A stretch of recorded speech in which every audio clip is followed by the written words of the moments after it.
दिल्लीमधल्या शाळांना बॉम्ब असल्याच्या धमकीचे ईमेल पाठवल्याच्या प्रकरणी 12वीच्या विद्यार्थ्याला अटक झाली आहे। अल्पवयीन विद्यार्थ्यानं 6 वेळा हे मेल पाठवले होते। एकाच वेळी 23 शाळांना बॉम्बच्या संदर्भातले हे ईमेल पाठवण्यात आले। कुणालाही शंका येऊ नये म्हणून त्याने इतर शाळांना सीसी म्हणून मेल पाठवले। विद्यार्थी शाळेतील परीक्षा देऊ इच्छित नव्हता आणि म्हणून त्याने हे मेल्स पाठवल्याचं कळतंय।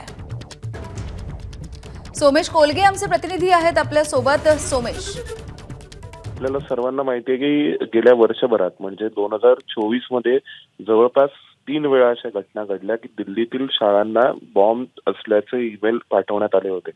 त्यापैकी आता या 2 घटनांचा छडा लागलेला असं आपण म्हणू शकतो।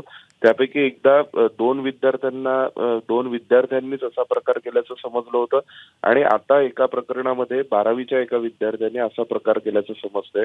हा विद्यार्थी अल्पवयीन असल्यामुळे त्याला आता बोर्डापुढे सादर केलं जाईल किंवा मग त्याला कुठला तरी सर्वसाधारण एखादी शिक्षेच्या स्वरूपाचं काहीतरी पनिशमेंट देऊन त्याला निर्दोष सोडलं जाईल। परंतु जी माहिती मिळते त्यानुसार परीक्षा द्यायची नाही म्हणून विद्यार्थ्यांनी असा प्रकार केल्याचं पुन्हा एकदा समोर आलं।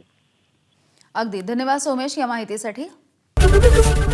एबीपी माझा, उघडा डोळे बघा नीट।